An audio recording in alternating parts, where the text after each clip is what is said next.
Hi everyone, this is our channel Around My Story. Please like, share and subscribe. Avant cet été, je n'avais aucune expérience des applications de rencontres. Tinder n'a été lancé que 2 ans après la fin de ma relation à long terme. Pendant les 7 années qui a duré notre relation, j'ai joué avec les applications de mes amis, mais je n'ai jamais adhéré.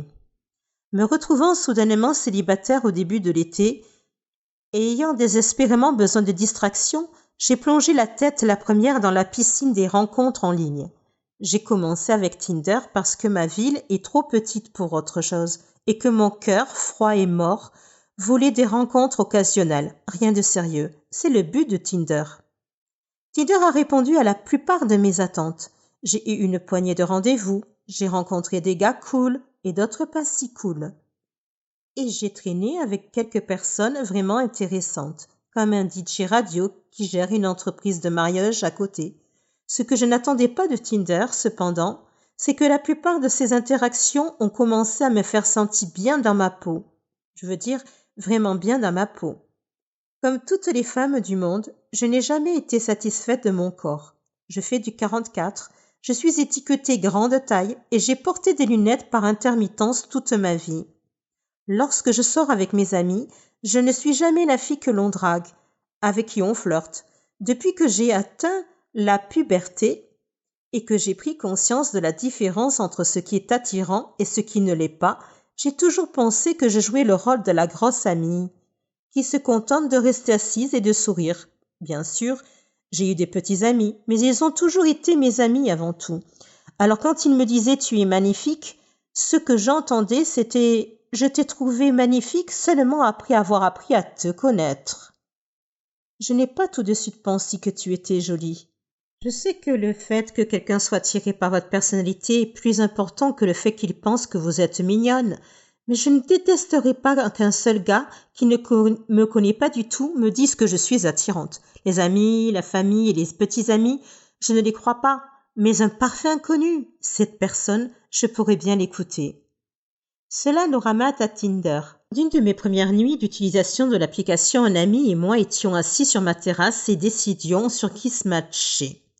À chaque fois que nous disions « cela se match », nous rions et regardions un peu plus les profils des gars. Après la 3e correspondance, j'ai dit « ces types me jugent juste sur mon apparence, non ?» Mon ami a hoché la tête. « Donc ils ne font que se matcher parce qu'ils me trouvent mignonne ? Ou est-ce qu'ils swappent toutes les filles ?»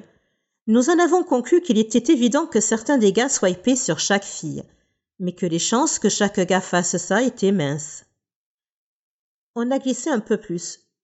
Quand j'ai commencé à correspondre avec des gars qui étaient classiquement beaux, eh bien, je ne vais pas mentir, c'était vraiment bien.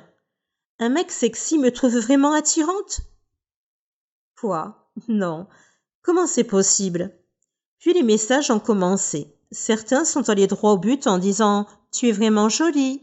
D'autres ont d'abord engagé la conversation avant de faire des compliments ici et là.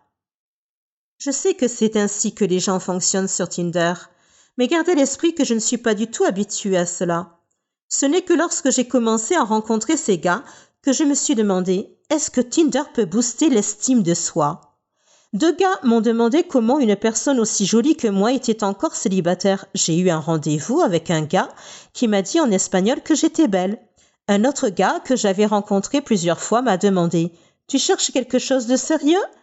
J'ai répondu en riant comme une folle. Ce n'est pas la question qui m'a surprise.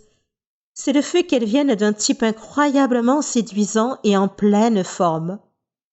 Parce que oui, je suis superficielle et je ne passe à côté que sur les types que je trouve physiquement séduisants. Quand j'ai fini de rire, j'ai dit quelque chose de maladroit comme « Oh, peut-être, je veux dire, je ne suis pas contre ». Mon esprit cependant disait « Tu es sérieuse ? Tu t'es vue ? Tu m'as vue ?» En fait, je n'étais pas séduisante, mais je savais simplement comment bien m'habiller. Je me suis retirée dans ma coquille malsaine. Peu de temps après ce type, j'ai traîné avec un étudiant en médecine gentil et ringard qui était en ville pour les vacances. On s'entendait bien. Le lendemain, lorsque nous nous sommes retrouvés, il semblait choqué que je sois sortie une 2e fois avec lui. Il n'arrêtait pas de répéter « Tu es si belle !» Je n'ai jamais l'occasion de faire des choses comme ça. Je ne sais pas comment répondre au compliment. Mad Boy a secoué la tête. Il a dit « Ne fais pas ça. N'aie pas honte de ton corps, tu es si séduisante. Tu t'es vue. Tu es magnifique. » Quelque chose chez ce type a fait que mes pensées habituelles de haine de soi ont commencé à perdre prise. Encore une fois, je sais que c'est le genre de choses que les gens disent sur Tinder, mais soyons honnêtes, pourquoi faire un effort supplémentaire? À moins que parce que c'est vrai. Quelque part, entre les discussions occasionnelles sur Tinder, la poignée de rendez-vous, mon esprit a tourné autour d'une nouvelle pensée. Suis-je attirante? Je me suis regardée dans mon miroir en pied. J'ai essayé de voir ce que ces gars voyaient. Des gars qui ne me connaissaient pas du tout. Des gars qui ne sont pas influencés par ma personnalité. Et des gars qui n'ont aucune raison réelle de me complimenter. Parce que je ne recherche pas une relation de sitôt. Tout à coup, je commence à le voir. Là où je voyais des bosses disgracieuses et un ventre que je rentrais avant d'éteindre la lumière, je vois maintenant un corps sain, bien dessiné et, osons le dire, mince. Mes amis, ma famille et mes petits amis m'ont toujours dit que j'étais séduisante. Mais ce n'est que lorsque ces inconnus ont commencé à le répéter encore et encore que j'ai commencé à l'entendre. Alors, qu'est-ce qui booste l'estime de soi? Tinder ou les simples rencontres? Ou est-ce qu'ils fonctionnent l'un avec l'autre? Parce que sans Tinder, je ne sortirais probablement pas du tout. Sur le plan romantique, j'ai tendance à ne pas me mettre en avant. En général, je n'ose pas aborder un homme et essayer de flirter avec lui par peur d'être rejetée. Avec Tinder, cependant, le simple fait de correspondre avec quelqu'un semble atténuer la peur du rejet. Que vous ayez trouvé une personne parce qu'elle est vraiment intéressée ou parce qu'elle a dit oui à tout le monde? Le fait de voir le message, c'est une correspondance, atténue un peu la tension qui accompagne les rencontres. Que ce soit grâce à Tinder ou non, ces derniers mois, j'ai découvert une nouvelle confiance en moi. Quand quelqu'un me complimente, je lui dis merci au lieu de répondre par une blague sur la haine de soi. Lorsque je rencontre quelqu'un pour la première fois, je m'efforce d'être aussi bavarde et sarcastique que d'habitude, au lieu d'être timide et silencieuse. J'ai flirté avec des hommes et j'ai même donné mon numéro à un musicien au hasard. Pour une fois dans ma vie, j'ai l'impression d'être quelqu'un qui vaut la peine d'être fréquenté, plutôt que de craindre que ma moitié soit trop bien pour moi. Est-ce que Tinder m'a donné cette confiance en moi? Ou est-ce que je deviens simplement plus vieille ou sage? Je n'en suis pas sûre, mais ce que je sais, c'est que je ne vais pas arrêter les rencontres en ligne de sitôt. Comment ça, elle est enceinte? Ai-je demandé à mon père. Désolée, mais je ne peux pas changer le fait que quelque chose s'est passé entre nous, et elle est enceinte. Il l'a dit comme si c'était une évidence. Je sais que vous vous demandez tous de qui je parle et pourquoi j'ai l'air contrariée que quelqu'un soit effectivement enceinte.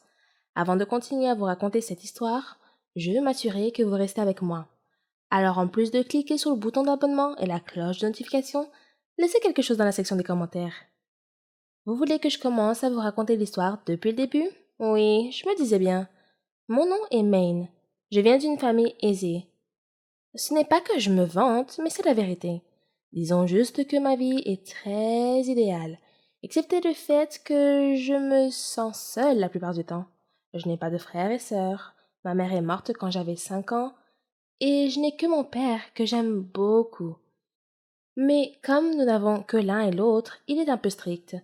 J'ai 20 ans maintenant, mais je n'ai toujours pas le droit d'avoir un petit ami avant 21 ans. Quelle différence un an ferait-il? Je sais, oui.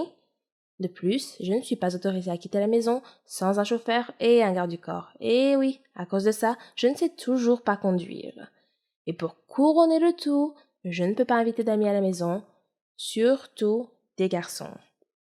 Mon père est tellement surprotecteur et je ne pourrais pas compter combien de fois j'ai souhaité qu'il ait une nouvelle petite amie et qu'il se remarie pour que je puisse enfin profiter de ma propre vie.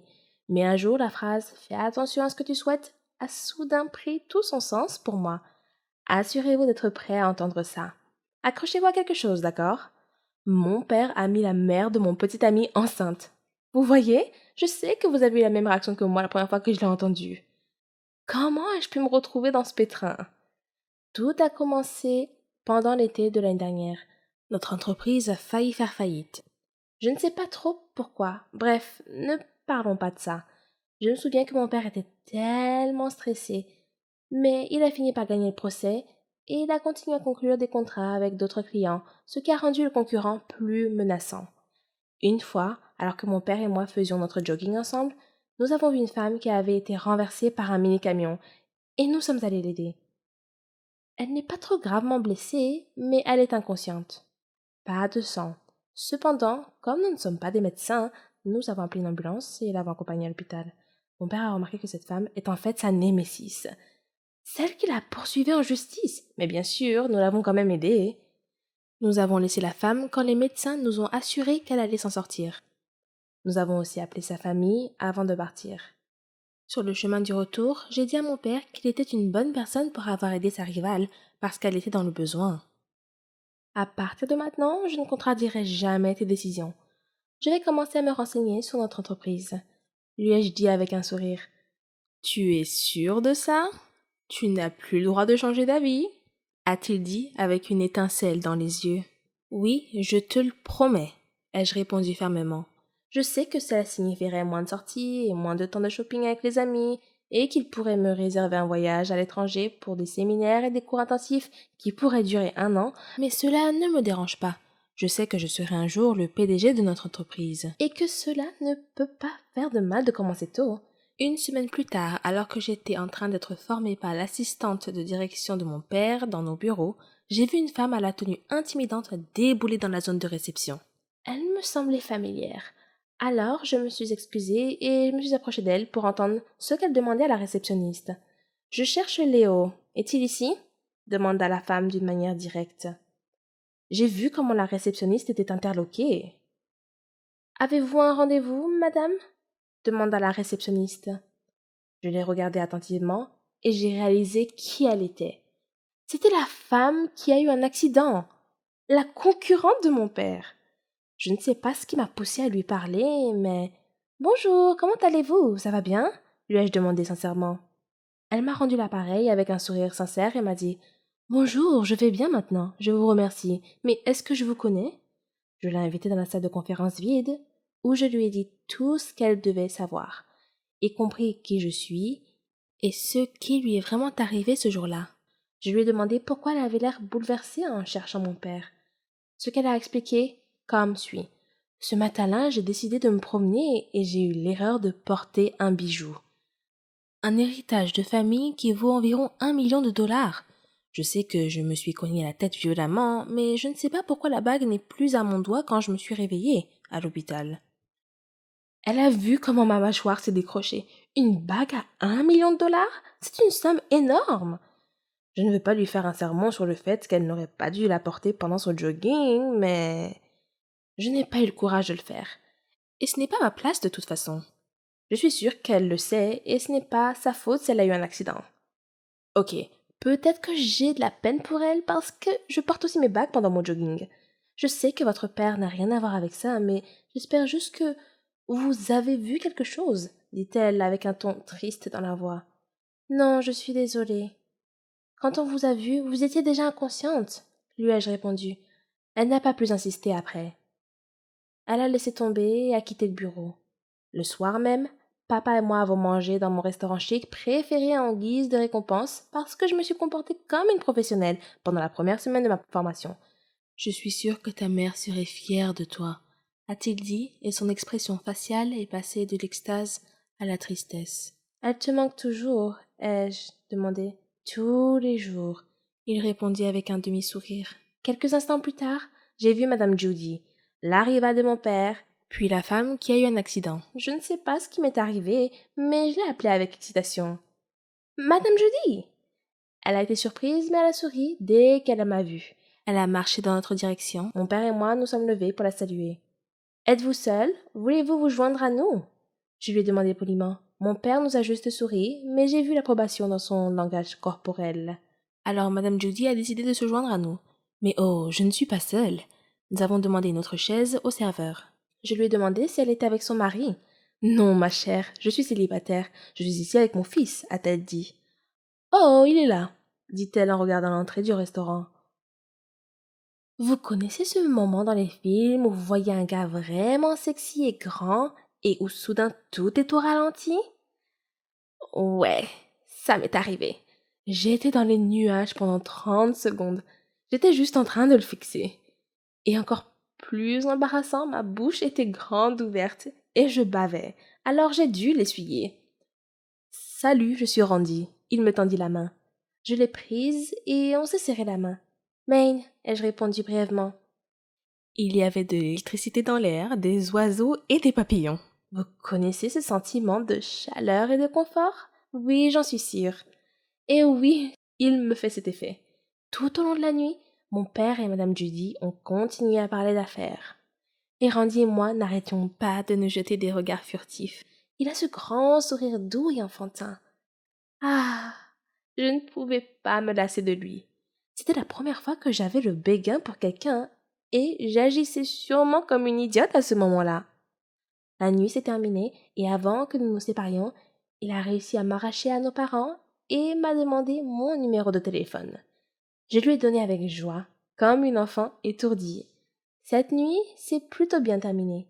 2 semaines plus tard, je me suis retrouvée dans mon café préféré, les yeux rivés sur mon téléphone, et j'attendais toujours son texto. Est-ce qu'il m'enverra un jour un texto? Oh, je n'aurais pas dû faire comme si j'étais super intéressée par lui. Cela aurait pu le faire fuir. J'ai quitté le café, je suis allée au bureau, j'ai fait un rapide repas de retrouvailles avec des amis et je suis rentrée à la maison en attendant toujours son message. J'étais sur le point de dormir et j'avais envie de jeter mon téléphone par frustration. Je déteste les faux espoirs. J'ai enfui mon visage dans mon oreiller parce que je détestais la déception et la frustration que je ressentais. Puis, j'ai entendu mon téléphone sonner. J'ai répondu distraitement sans vérifier qui c'était. Allô? Dit-il. Qui est-ce? Ai-je demandé. Salut, c'est Randy, le fils de Judy. J'espère que tu te souviens encore de moi, hein? Dit-il. J'ai mordu le bord de mon oreiller pour ne pas laisser échapper un grand cri. Il n'a pas entendu de réponse pendant quelques secondes. Allô? Juste un instant, ai-je dit. Puis j'ai sauté de haut en bas plusieurs fois pour laisser sortir le sentiment d'étourdissement débordant. J'ai aussi poussé un petit cri. Puis je lui ai reparlé. Oh, salut! Comment ça va? Ai-je demandé, et je ne me souviens pas avoir souri autant de ma vie. Il m'a dit qu'il était vraiment désolé de ne pas avoir pu m'envoyer de message tout de suite, parce qu'il était très occupé par son travail, et il m'a demandé si j'étais disponible le lendemain matin. Je ferai mon jogging matinal près de chez toi. Tu veux peut-être le faire ensemble? Il a demandé. En un instant, j'ai dit ah oui, bien sûr. À plus tard. Puis il a raccroché. J'étais si heureuse que j'ai sauté sur mon lit pendant 1 minute entière en criant.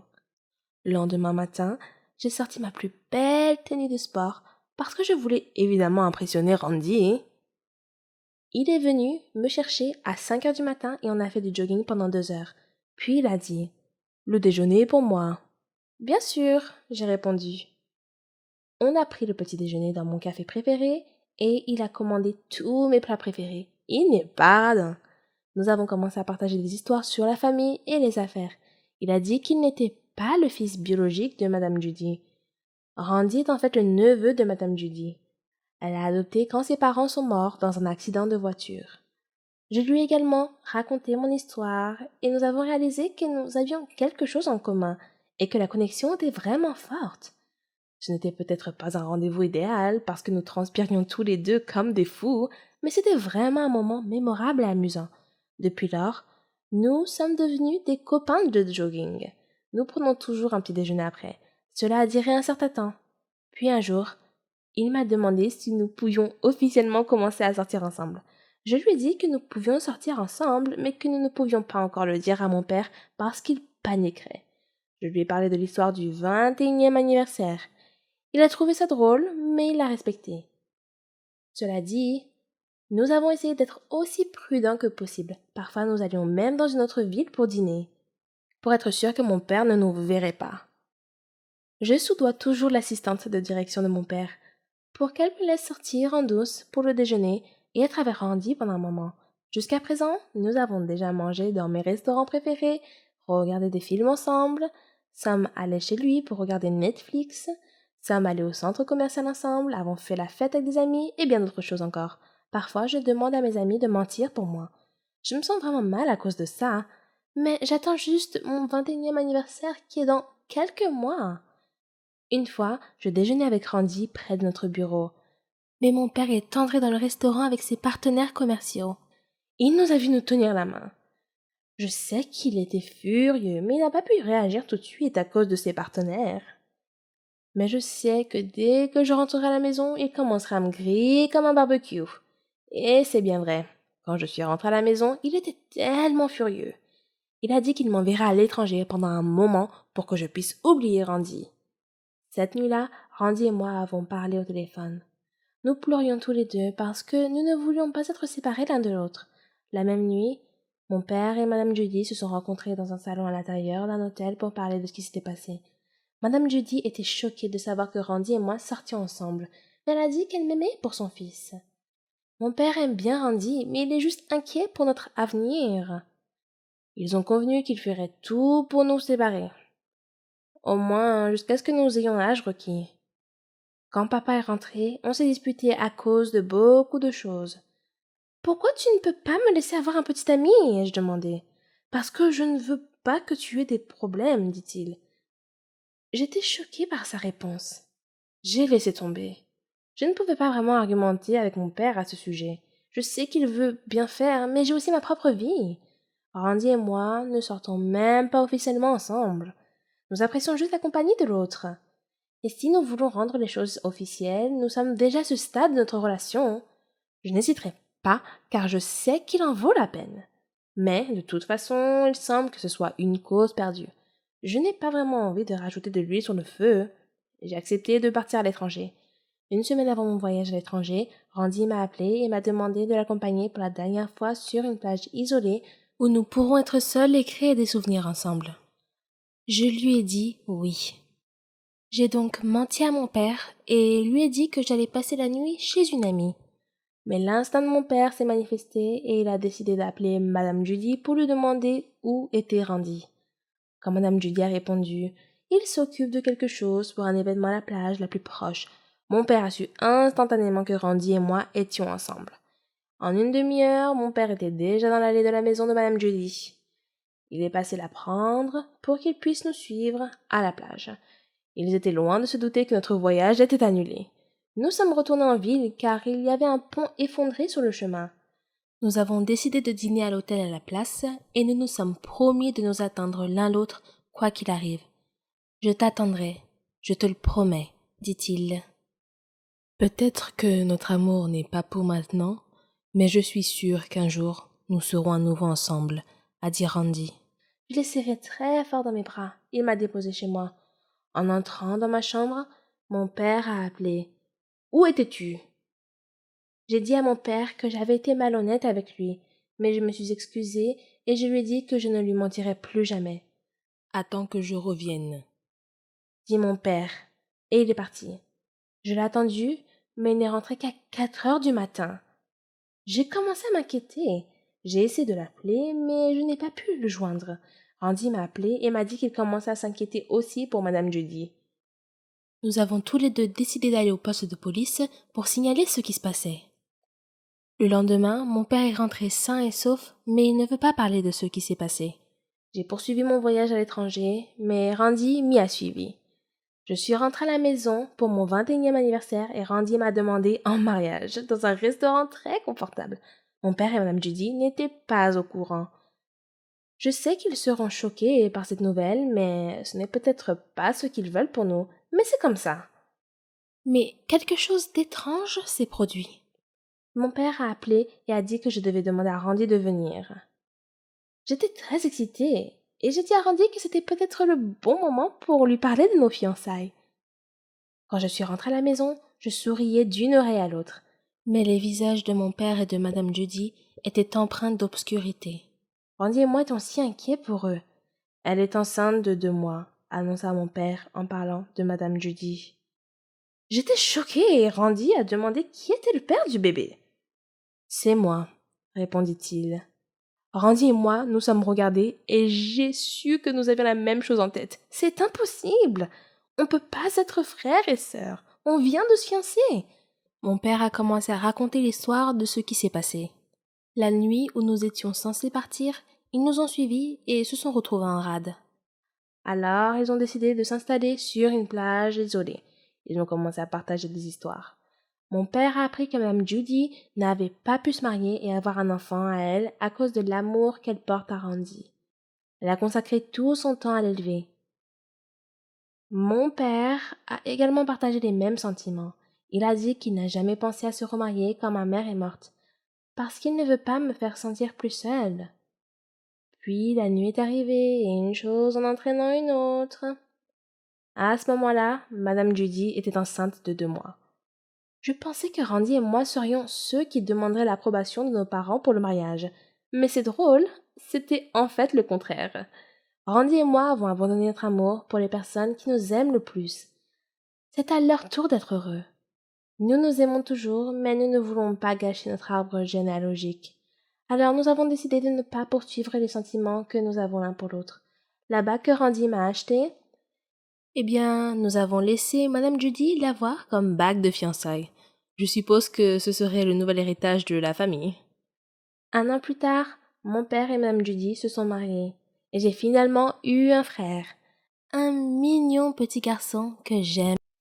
À l'âge de 15 ans, je m'occupais de ma mère malade, de mon père alcoolique et de mon jeune frère. Je travaillais dans une pizzeria pour que ma famille ait de quoi manger. Ma mère souffrait d'une maladie mentale. Ses hallucinations étaient effrayantes. Parfois, elle détruisait des choses dans la maison. Mon père se rendait physiquement malade en buvant trop. Il était souvent en retard au travail et sa vue se détériorait. Je devais m'occuper de mon frère de 6 ans. Je restais éveillée la nuit et lorsque je m'endormais enfin, je faisais des cauchemars dans lesquels je voyais mon père mourir ou mon frère être emmené. Pour faire face au stress, j'ai commencé à faire des choses comme mon père à l'automne de ma première année de lycée. Cela a détendu tous les muscles de mon corps. J'ai bien accueilli l'engourdissement, mais mon père n'en a pas fait une bonne image. J'ai donc arrêté et essayé une autre drogue à la place. Un jour, au printemps de ma première année, mon ami m'a offert une pilule. J'ai hésité, puis j'ai accepté. 20 minutes plus tard, je me sentais heureuse et légère, comme si mon corps était un nuage. Tout le stress et les soucis concernant ma famille ont disparu pendant des heures. Après cette seule pilule, j'en voulais plus. Mon ami connaissait un dealer, alors je lui donnais l'argent et il m'en donnait plus. Ces pilules n'étaient pas bon marché et mon salaire de la pizzeria n'était pas suffisant. J'ai demandé à mon ami « Tu connais quelqu'un qui pourrait me trouver un meilleur emploi ou autre chose ?» Il m'a répondu « Pas vraiment. J'ai quelqu'un qui pourrait probablement t'aider, mais ce n'est pas exactement un travail légal. » Je savais qu'il faisait référence au dealer. J'avais besoin d'argent. Quelques jours plus tard, j'ai rencontré Victor, le dealer, devant sa maison. Il m'a invité à entrer. Sa maison était faiblement éclairée, mais beaucoup plus belle à l'intérieur qu'à l'extérieur. Victor m'a dit de m'asseoir. J'ai essayé d'être confiante et lui ai dit que je cherchais à gagner de l'argent. Il a acquiescé. Comme vous êtes un client fidèle, je vais vous proposer quelque chose. As-tu déjà vendu avant ? Mes yeux se sont élargis et mon cœur a sauté un battement. Non. Il a hoché la tête et m'a tendu un sac en disant comme test.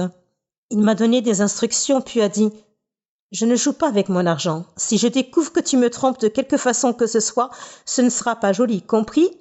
J'ai hoché la tête et j'ai quitté sa maison, mon cœur battant la chamade. J'étais effrayée mais excitée de commencer à gagner de l'argent. Après avoir vendu mon premier lot, Victor est venu me chercher à l'école dans sa voiture. Je lui ai donné l'argent.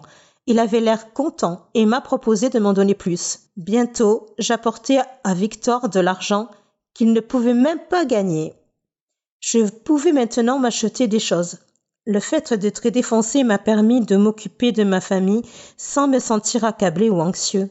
Quand j'étais sobre, je n'arrêtais pas de m'inquiéter de tout ce qui pouvait arriver à mon père, à ma mère et à mon frère. Mais après avoir pris une pilule, je flottais au-dessus de mes problèmes et mon esprit était vide. Les pilules m'ont même aidé à échapper au cauchemar. Bientôt, j'avais besoin d'une pilule toutes les quelques heures.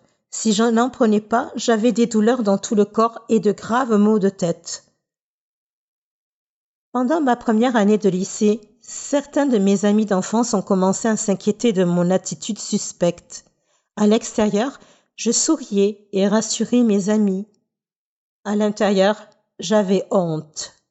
Allais-je vraiment comme mon père et me détruire comme ça? Mes parents n'ont pas remarqué ou ne se sont pas souciés de ce que je faisais, même lorsque je prenais une pilule devant eux. Un jour, je me suis évanouie à la maison. Je me suis réveillée couvert de vomi sur le sol de ma chambre. Ma mère est entrée dans la pièce et m'a regardée. Elle n'a pas dit un mot, elle est juste sortie. Je m'attendais à ce qu'on me crie dessus, pas à ce silence froid. C'était mon pire moment, allongée dans mon vomi, avec ma mère qui semblait indifférente. J'ai réalisé que j'étais seule. J'étais la seule à pouvoir prendre soin de moi, et je devais m'arrêter. Mais les symptômes de manque étaient si forts que je ne pouvais pas passer une journée sans prendre une pilule. J'ai appelé mes grands-parents au début de ma première année et je leur ai demandé de venir chercher mon petit frère pour vivre avec eux, et ils ont accepté. Pendant cette période, je me défonçais encore beaucoup, mais j'ai réussi à prendre la décision la plus intelligente de ma vie. J'étais fière d'avoir sorti mon petit frère de ce pétrin.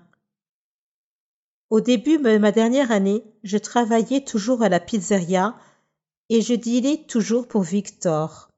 Mon père était physiquement malade et ma mère était déconnectée de la réalité. Une nuit, environ 1 an après le départ de mon frère, la clarté est venue alors que j'étais allongée en silence dans ma chambre. J'allais passer mon baccalauréat le semestre suivant et je devais faire face à l'avenir. Mes grands-parents étaient âgés. Qu'arriverait-il à mon frère une fois qu'il serait parti? Que m'arriverait-il si je continuais à prendre des pilules? Moi seule pouvais changer ma vie. Je savais que j'étais dépendante et que la première étape pour devenir sobre était de me l'avouer. J'ai pensé à toutes les décisions stupides que j'avais prises. J'aurais pu simplement rester à l'écart. Mais maintenant, 3 ans plus tard, cette honte me titille parfois et me rappelle que je ne veux jamais y retourner. Puis, en octobre de ma dernière année, j'ai agi. J'ai vendu mon dernier lot, j'ai donné son argent à Victor et je lui ai dit que je ne vendrais plus rien. Il m'a laissé partir assez facilement. J'ai cherché les symptômes de sevrage. Je savais que je devrais manquer l'école aussi, parce que j'avais lu que le sevrage physique dure 1 semaine. C'était encore pire que ce que j'avais lu. J'avais mal partout et je me sentais extrêmement faible. Je tremblais et je vomissais plusieurs fois par jour, au point que mon vomi n'était plus que de l'eau. Je transpirais, mais j'avais froid. Je n'avais pas les moyens d'aller dans une cure de désintox. Toute la semaine, je suis restée allongée dans mon lit. J'avais dit à quelques amis proches que j'arrêtais de fumer et que je les appellerais pour leur dire comment je m'en sortais. Ils m'ont dit qu'ils étaient fiers de moi et qu'ils seraient toujours là pour moi. J'ai réalisé que je n'avais pas à affronter mes démons seule. Ma mère continuait à se parler à elle-même dans le salon, tandis que mon père faisait ce qu'il fait toujours. Mais j'avais des amis pour me soutenir dans les moments difficiles. J'ai manqué presque 1 mois d'école et ma moyenne a beaucoup baissé. En fait, ce trimestre-là, j'ai échoué à 2 cours à cause de mes absences. Je savais que si les gens connaissaient ma situation réelle, je pourrais être placée en famille d'accueil. À ce moment-là, je ne voulais pas être séparée de mes parents, alors j'ai dit à mes professeurs que j'avais des problèmes familiaux. Certains professeurs avaient entendu des rumeurs selon lesquelles je prenais des pilules. Mon professeur d'anglais m'a dit « Je suis fière que tu aies décidé de changer pour le mieux. Tu es une fille intelligente et j'espère que tu resteras sur le bon chemin. » Sa réponse m'a presque fait pleurer. Je n'avais jamais entendu personne, pas même mes propres parents, me dire qu'ils étaient fiers de moi. Une fois que je suis retournée à l'école, j'ai fait tous mes devoirs. Je n'ai jamais manqué un cours et j'ai eu d'excellents résultats à tous les examens. Je suis entrée à l'université. J'étais enfin sur la bonne voie. Mais la vie n'est pas devenue beaucoup plus facile une fois que j'étais sobre. L'entrée à l'université était accablante car je n'étais pas habituée à la quantité de travail demandé par les professeurs. Il était difficile de rester sobre malgré les doutes. Je croyais que je n'étais pas assez bonne pour l'université et que si je faisais une petite erreur, je retournerais à la case départ. Au lieu de m'engourdir, j'affronte mes démons et je les libère. C'est bien mieux que de ne rien ressentir du tout. 7 ans peut être un âge très critique dans la vie d'un être humain. C'est l'année où l'on passe du CP au CE1. C'est peut-être aussi l'année où l'on pratique pour la première fois un sport qui façonnera notre avenir. Mais pour moi, c'est l'âge où mes parents ont décidé de mener des vies séparées. J'ai grandi comme n'importe quelle fille ordinaire, j'ai fréquenté une bonne école maternelle, j'ai fait du sport et j'avais de bons amis. Mes parents, si je me souviens bien, étaient toujours de bonne humeur, l'un envers l'autre et partageaient la joie d'élever leur fille ensemble. Je n'ai que peu de souvenirs des mauvais moments où mes parents se disputaient. Le pire souvenir dont je me souvienne est celui où, à l'âge de 7 ans, allongé dans mon lit, mes parents sont entrés dans ma chambre et mon père m'a dit « Tania, ta mère et moi allons divorcer. » Ma première réaction a été l'instinct naturel d'un jeune enfant qui consiste à me faire des reproches. Lorsque j'étais enfant, j'avais souvent plus d'une fête d'anniversaire. Cela semble cool, mais ce n'est pas ce que l'on croit. Je suis une enfant issue d'un divorce. Mon enfance ne m'appartenait pas, elle appartenait à mes parents. Je me suis perdue dans tous les efforts que j'ai faits pour apaiser les deux camps de ma famille. En me déplaçant seule entre deux vies distinctes, j'étais en marge de chaque famille.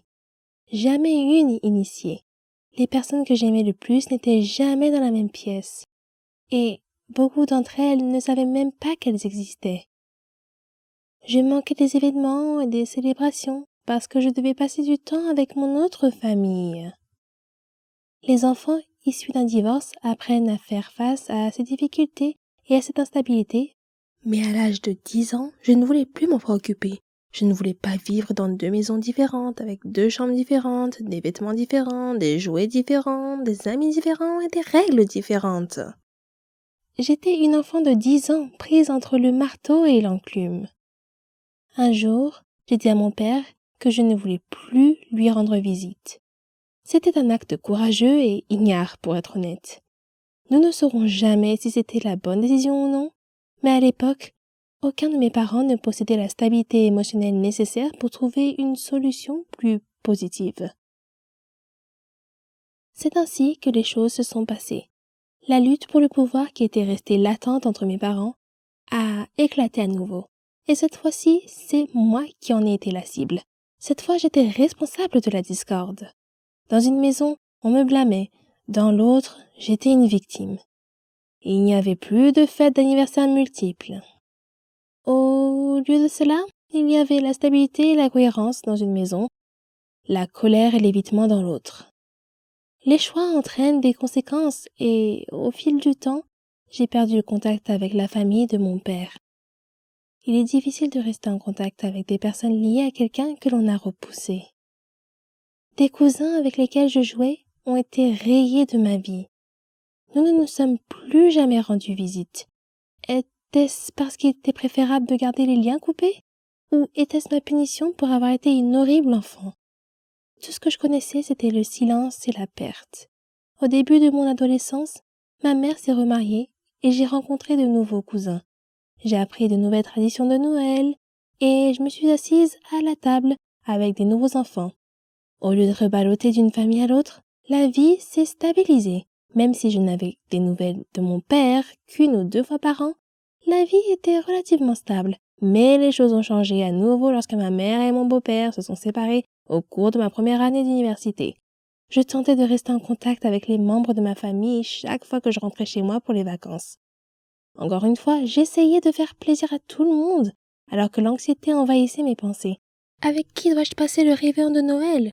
Dois-je rendre visite à telle ou telle famille? Seront-ils offensés si je ne prends pas le temps de les voir? Seront-ils offensés si je n'apporte pas de cadeaux? J'aurais aimé que tout le monde vienne me rendre visite. Mais cela n'aurait pas très bien marché chez ma mère. Au lieu de cela, j'ai rendu visite à tout le monde par mes propres moyens, en apportant des petits cadeaux bien pensés que j'avais achetés avec mon budget d'étudiante. Je faisais la causette et me sentais étrangère. J'étais toujours l'invitée gênante, jamais l'hôte chaleureuse. Pendant les 10 années qui ont suivi ma sortie de l'université, j'ai vécu loin de chez moi. Pas un seul membre de mes 4 familles, à l'exception de ma mère, n'est venu me rendre visite, ne m'a appelé ou n'a même fait savoir qu'il passait en ville. Pourtant, chaque fois que je rentrais chez moi pour Noël, je programmais des visites, j'achetais des cadeaux et je prenais le temps de voir autant de personnes que possible. Je faisais cela pour qu'ils se sentent bien, pas moi. Il y a 2 ans, j'ai déménagé et je vis désormais à moins d'1 journée de route de mes 4 familles, de leurs nouveaux conjoints et de leurs jeunes enfants.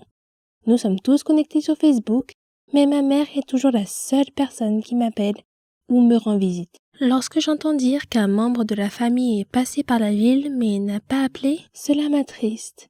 Mais je me rends compte qu'ils n'appellent pas parce qu'ils ne me connaissent pas vraiment. Pour eux, je n'ai jamais été une personne fixe. Je n'étais là que pour quelques Noëls par-ci et par-là. Bien qu'ils soient ma famille, je n'ai jamais été la leur. Ils ne savent pas qu'ils ne sont qu'une des nombreuses personnes réparties dans 4 familles différentes avec lesquelles je n'ai pas pu rester en contact. Parfois, le divorce nous disperse trop pour que nous puissions nouer de véritables liens familiaux durables. Cet été, je vais me marier et fonder une famille. J'essaie de ne pas avoir trop d'attentes.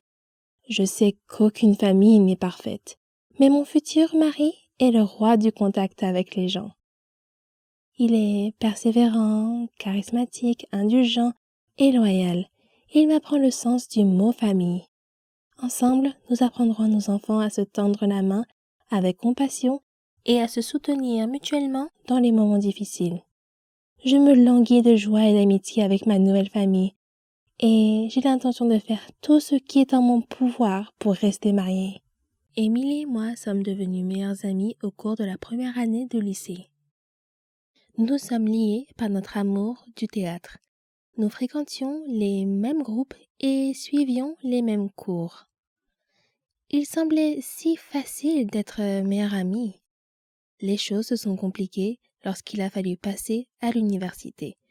Nous n'allions pas dans la même université, mais nous étions toujours très proches en tant qu'amis. Nous envoyions beaucoup de messages sur ce qui se passait dans nos vies, et lorsque j'avais besoin d'un conseil, elle était la première personne à qui je parlais. J'ai eu du mal à faire la transition entre le lycée et l'université, où tout semblait si facile. L'université était un endroit complètement différent pour moi, et c'est à elle que j'en parlais. En première année, je la voyais tous les 2 mois. Elle était suffisamment proche pour que nous puissions essayer de trouver le temps de passer du temps ensemble. Je n'avais pas beaucoup d'amis, il était donc plus facile de lui laisser mon temps libre. Cela ne me dérangeait pas, c'était ma meilleure amie. La 2e année a été la même chose. Mais j'avais mis de l'ordre dans ma vie. Je ne me débattais pas dans mes cours, mais ma vie sociale était toujours la même. Je n'avais que peu d'amis avec lesquels je traînais, et cela ne me dérangeait pas parce que je l'avais, elle. Nous nous parlions et nous nous envoyions des messages à propos de tout, et je lui faisais part de tous mes soucis et de toutes mes frustrations. Sans elle, je n'aurais pas survécu à ces 2 premières années. Je ne me souviens pas vraiment de ce qui s'est passé l'été dernier, avant la première année, mais je pense que c'est à ce moment-là que j'ai décidé de sortir de ma coquille et de profiter de mes années d'université. Au début de ma première année, j'ai rencontré de nouvelles personnes avec lesquelles j'ai vraiment apprécié d'être en contact. Ils vivaient dans les dortoirs, dans le même couloir que moi, alors il était facile de passer du temps avec eux, même si c'était jusqu'à 2 heures du matin et que nous avions des cours tôt le lendemain matin. Je leur consacrais plus de temps et je ne me rendais même pas compte que j'avais mis ma relation avec ma meilleure amie entre parenthèses. Je ne l'ai découvert que lorsque j'ai essayé de lui parler et qu'elle ne m'a pas répondu. J'ai appris plus tard par ma sœur, qui était également très amie avec elle, qu'elles avaient parlé du fait que je l'ignorais. Elle m'envoyait des messages et je ne répondais pas. Elle essayait de me parler et j'étais trop occupée. Je ne me souvenais pas avoir fait tout cela. Je pensais que j'étais assez constante et que je répondais toujours. Je m'étais attachée à mes nouveaux amis. Ils faisaient désormais partie de ma vie quotidienne et je l'avais inconsciemment remplacé. Les 2 derniers mois de notre amitié, J'avais essayé de lui parler et d'arranger les choses, mais en vain. C'était la fin du semestre. Nous étions toutes les deux stressées par les examens et les problèmes familiaux et nous ne pouvions pas vraiment parler. Nous avons finalement parlé pendant les vacances d'hiver. Je n'avais aucune excuse pour ce que j'avais fait et lorsqu'elle m'a appelée, je lui ai dit que je ne voulais jamais la perdre. Notre amitié a pris fin ce jour-là. Je me suis assise dans ma chambre et j'ai pleuré pendant un moment pensant à la personne formidable que j'avais perdue. Je me sentais coupable de ce que j'avais fait. J'étais passée à autre chose sans jamais le lui dire et c'est là que j'ai fait une erreur. Plus tard dans la nuit, j'ai pris la décision de ne plus prendre mes amitiés à la légère, même si elles étaient à distance. Elle était une partie très importante de ma vie et je regrette de l'avoir laissée partir. J'espère qu'un jour j'aurai le courage de lui dire à quel point elle était importante pour moi. Elle a tant fait pour moi, même s'il s'agissait d'un simple message pour savoir comment j'allais. Je garde l'espoir qu'un jour nous pourrons redevenir amis. Mais ce n'est pas tout.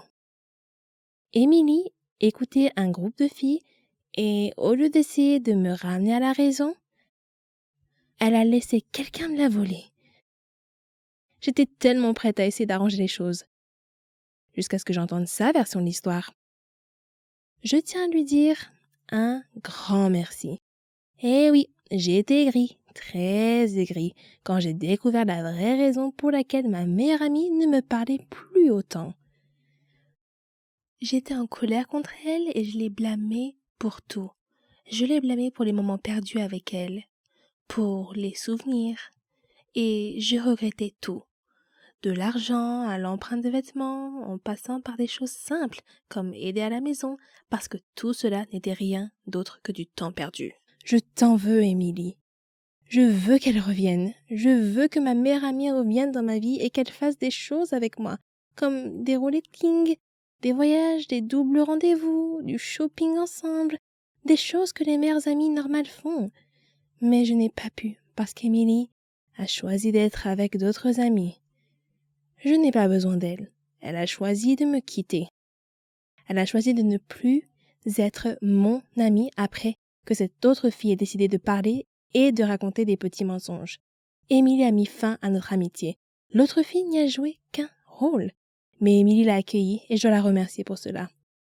C'est cruel de faire cela à un être humain. Les êtres humains doivent se sentir désirés, ce qui n'est pas le cas. Quant à la fille qui m'a volé ma meilleure amie, assure-toi d'être là pour elle lorsqu'elle et son petit ami traversent une période difficile. Assure-toi d'être là pour lui parler lorsqu'elle a des doutes sur l'université ou que sa famille la harcèle. Assure-toi d'être là pour ses séances de relooking, ses virées shopping ou tout simplement ses soirées cinéma. Prends-la dans tes bras lorsqu'elle pleure devant La Belle et la Bête. Sois la meilleure personne possible pour elle. Je sais qu'elle en a besoin plus que jamais, parce que c'est ce qu'elle mérite. Je ne pense vraiment pas que je m'en remettrai un jour. Elle m'a quittée pour une raison stupide, pour quelque chose que tu as causé. Mais ce n'est pas grave, on vit et on apprend. Quelqu'un a dit un jour, certaines personnes nous quittent, mais ce n'est pas la fin de ton histoire. C'est la fin de leur rôle dans ton histoire. Je chérirai toujours notre amitié. Même si les choses n'étaient pas censées se passer ainsi.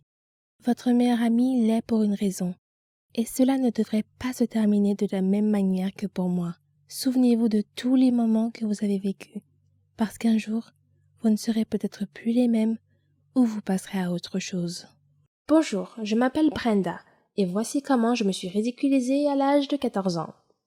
Avant de vous raconter mon histoire, permettez-moi de souligner quelques points. Tous les adolescents éprouvent parfois un peu d'anxiété. Il s'agit en fait d'une réaction normale au stress et cela les aide parfois à faire face à des situations accablantes. Pour beaucoup d'adolescents, des choses comme parler en public, les examens finaux ou même sortir avec quelqu'un peuvent provoquer des sentiments d'anxiété. Pour certains adolescents, cependant, l'anxiété peut aller au-delà de ces symptômes typiques et affecter négativement les relations amicales et familiales, la participation aux activités et même leur travail scolaire. Et ne me faites pas dire qu'être un adolescent ressort du sang du diable. Ok, c'était une blague innocente, mais je le pense vraiment. Donc, j'étais assise en classe, derrière le gars le plus mignon de ma classe. Son nom était Josh. Et je voulais juste lui demander son numéro de téléphone, mais j'étais terriblement timide et j'avais très peur d'être rejetée. Mais le moment du bal de l'école approchait. Je voulais y aller avec lui, mais il n'y avait aucun moyen de le faire en face à face. J'ai essayé de surmonter mon anxiété et je me suis convaincue d'y aller. J'ai débattu avec moi-même pendant un certain temps, manquant la plus grande partie de la leçon en classe de ce jour-là, avant de me décider à lui demander. Je lui ai demandé et il a accepté. Il a lentement pris mon téléphone, a tapé son numéro et me l'a rendu. Je me suis sentie soulagée. J'avais obtenu le numéro. Je veux dire, j'avais tort. Il n'y avait pas de quoi être inquiète. J'avais aggravé la situation dans mon esprit par rapport à la réalité. C'était agréable de réaliser que j'étais anxieuse pour rien. D'en finir et d'avoir son numéro. Je suis rentrée à la maison plus tard ce jour-là et j'étais si excitée d'appeler ou d'envoyer un SMS à Josh. Mais comme je suis timide socialement, j'ai essayé de lui envoyer un message. Mais le message n'a pas été délivré. J'ai vérifié le numéro qu'il m'a donné et j'ai remarqué qu'il comprenait le chiffre 911. Ce qui m'a indiqué qu'il m'avait donné un faux numéro de téléphone pour éviter que je le contacte. Je me suis soudain rendu compte à quel point j'avais agi bizarrement envers lui. Je n'avais pas de grand lien avec ce garçon avant de lui demander son numéro. Il n'y avait pas de relation entre nous. Alors j'ai dû lui faire peur en lui demandant son numéro. Je lui ai également demandé en plein cours en lui tapant sur l'épaule. Il n'y avait rien de naturel ou même de normal dans ma façon de procéder. Je n'ai pas agi de manière immorale, mais c'était terriblement gênant, socialement inapproprié et donc voué à l'échec. La rencontre a été douloureuse, mais je suppose que j'en ai tiré quelques leçons sur la façon de socialiser de manière appropriée. J'ai également appris qu'il est incroyablement facile de ne pas voir les signes évidents que les autres personnes vous donnent lorsque vous êtes anxieux, car vous êtes tellement absorbé par vous-même que vous ne voyez pas les signaux sociaux. En repensant à la façon dont il était clairement mal à l'aise face à ma demande, ce qui l'a fait comprendre en ne souriant pas et en hésitant à accepter de taper le numéro. Si j'avais été concentrée et que j'avais prêté attention, j'aurais peut-être remarqué son comportement et la façon dont il reflétait clairement ses sentiments à mon égard et face à notre échange. Cela m'amène à me poser la question suivante. Est-il plus facile d'avoir une anxiété fonctionnelle que d'être prisonnier de sa propre coquille, figé par l'anxiété? C'est peut-être le moindre des deux mots. S'occuper est souvent le moyen de rester figé dans sa coquille avec l'anxiété. Mais pour moi, cette expérience s'est transformée en objectif et a renforcé ma confiance en moi. Je vois cela comme une étape, mais ensuite, l'amélioration de l'estime de soi et de la confiance en soi vous permettra de fonctionner sans anxiété. C'est le but ultime. Mais vous savez quoi? Écrivez votre propre histoire. Vous ne pouvez pas continuer si quelqu'un l'écrit pour vous. Beaucoup de jeunes à l'école ressentaient la même chose. Ils ne se sentaient pas bien. Et je ne savais pas pourquoi. Les adolescents se reconnaîtront ce qui est effrayant et aggrave l'anxiété. Il faut y aller pour savoir que l'on est bien à l'école, et on ne peut le savoir que si l'on y va. Surmonter l'anxiété n'est pas une question de hippie ou de charabia. Il m'a fallu des années pour surmonter ce que j'appelle la peur de la vie, et je l'ai appris à la dure. Alors, est-ce que la blague du diable a un sens? Hey, je suis Anne. C'était les vacances d'été avant l'université. En guise de célébration de la remise des diplômes et avant que chacun d'entre nous n'aille dans une université différente, mes meilleurs amis et moi avons décidé de partir en vacances d'été. Dans l'un des plus beaux endroits du monde. Du moins, c'est ce que je pense. À Hawaï. J'étais dans ma chambre et je rêvais de porter ces soutiens-gorge à la noix de coco tout en sirotant un jus exotique. Peut-être même en faisant une danse oula. Ma meilleure amie Kim m'a appelée et a fait voler en éclats ma bulle de noix de coco. Elle m'a suggéré que, puisque nous entamions une nouvelle étape de notre vie, nous pourrions tout aussi bien nous refaire une beauté. Je pensais qu'elle proposait d'aller faire du shopping ou quelque chose comme ça. Mais non, elle a dit que nous devrions aller au salon de coiffure pour nous faire des nouvelles coupes de cheveux et peut-être nous teindre les cheveux dans la foulée. J'avoue que j'étais très excitée par cette idée, alors j'ai dit oui. Ma coiffeuse habituelle était en congé annuel. Elle a toujours coupé mes cheveux de la façon dont je l'ai décrit. Je l'adore. Cependant, elle a été absente depuis un certain temps et nous ne pouvions pas patienter plus longtemps pour une nouvelle coupe de cheveux. Alors j'ai pris un rendez-vous avec une autre coiffeuse dans le même salon de coiffure. Petite précision, Kim est blonde alors que je suis brune. Je sais que ça peut paraître superflu, mais ce sera utile pour le reste de l'histoire. Kim et moi avons conduit jusqu'au salon de coiffure. L'endroit avait l'air très chic, le genre d'endroit en lequel on a confiance. Nous sommes entrés en riant comme si nous avions 12 ans. En réalité, nous en avions 18. Quoi qu'il en soit, nous avons été accueillis par une gentille dame. Elle nous a dit que Kim devrait opter pour un balayage et que je devrais faire de même et passer au blond. J'étais un peu sceptique, mais qui s'en soucie? C'est l'été. La dame m'a mis du décolorant sur la tête et s'est occupée des cheveux de Kim. Kim voulait des mèches roses. Au bout de 15 minutes, Mon cuir chevelu a commencé à me brûler. J'ai donc appelé la gentille dame et elle m'a dit qu'il était temps de laver le décolorant. Pendant qu'elle me lavait la tête, son visage est devenu impassible. Des lambeaux de mes cheveux orange se trouvaient partout dans l'évier. Kim m'a regardé et ses yeux sont devenus aussi grands que ma tête. La dame m'a demandé de ne pas paniquer et m'a dit qu'elle pourrait couvrir les zones dégarnies avec une coupe de cheveux vraiment courte. Alors je lui ai montré une photo de ce à quoi je voulais ressembler exactement. Elle a donc commencé à couper, jusqu'ici tout allait bien. Puis, elle a coupé une énorme partie sur le devant de mes cheveux en disant qu'elle structurait mon visage. À ce stade, il était déjà trop tard. C'était affreux. C'était pas du tout moi, et surtout pas ce que j'avais demandé. Je lui ai donc dit que je détestais cette coiffure. Elle s'est sentie mal et j'ai commencé à pleurer parce que c'était vraiment très laid sur moi. Et me voilà coincée avec une mauvaise coupe de cheveux.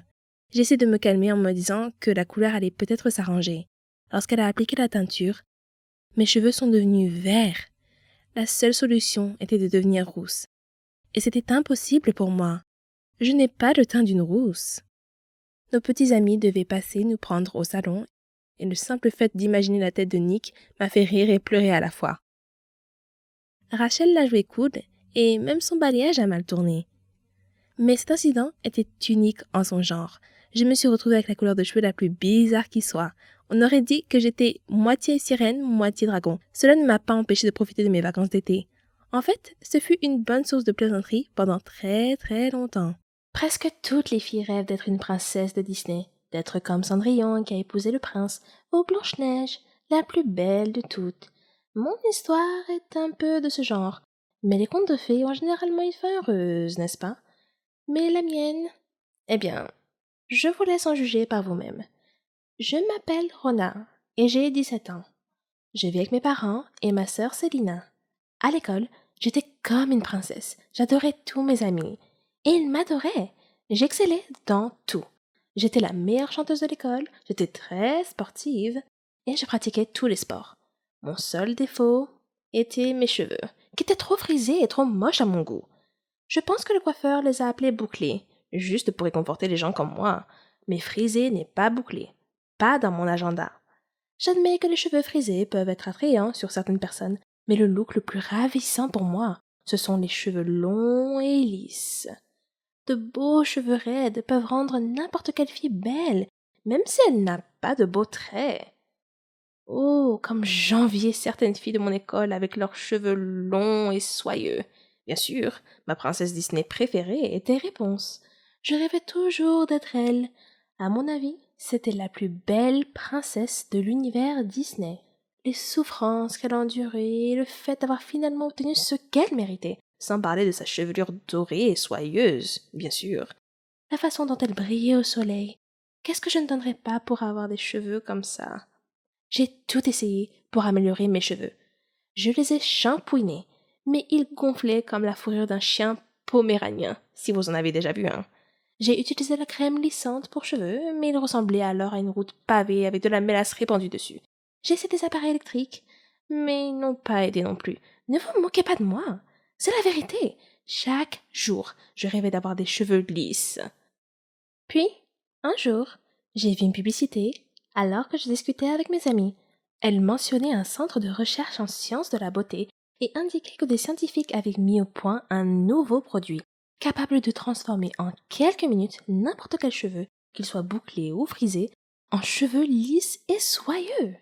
Le centre avait besoin de volontaires pour tester le produit devant un public. Je me suis dit, waouh, mon rêve pourrait bien se réaliser et je pourrais aussi devenir célèbre. J'ai immédiatement envoyé ma candidature. J'ai été sélectionnée parmi 3 autres filles. J'étais un peu inquiète parce que l'expérience m'avait appris que les choses ne se passent jamais comme on l'avait prévu. Mais je me suis consolée. C'était un produit simple. Qu'est-ce qui pourrait mal se passer? J'ai fait des recherches sur le scientifique qui allait mener l'expérience. C'était un scientifique célèbre dans son domaine. Son nom était Wilfrid Johnson. Je suis arrivée au studio, le test en direct serait effectué. Ils étaient prêts et m'attendaient. M. Johnson ressemblait à un scientifique d'un dessin animé. Cheveux ébouriffés, blouse blanche trop grande, lunettes d'Harry Potter. Vous voyez le tableau. Il m'a expliqué comment le produit fonctionnait et m'a assuré que tout irait bien. Oui, c'est ça. Comme si je n'avais jamais entendu ça avant. Néanmoins, son discours d'encouragement m'a enthousiasmé. Puis sont sortis les documents juridiques, les clauses de non-responsabilité qui disaient qu'ils n'étaient pas responsables des effets secondaires qui pourraient m'arriver en utilisant leurs produits de beauté. Alors, je les ai signés. Voyant que j'avais l'air dubitative et inquiète, il a tenté de me rassurer en me disant que c'était la routine et que c'était typique de tous les essais cliniques. Cela ne m'a pas rassurée, mais j'ai quand même décidé d'aller jusqu'au bout. J'avais invité mes amis à venir assister à l'expérience. Elle était organisée comme une grande conférence. En plus de M. Johnson, il y avait des journalistes, des photographes et 2 autres médecins dans la salle. M. Johnson a commencé à expliquer le produit pour le bien du public. Je me tenais à l'écart de la scène en attendant d'être appelé. Enfin, ils étaient prêts pour nous et nous ont appelés sur la scène, où nous avons pris place dans leur fauteuil de coiffure.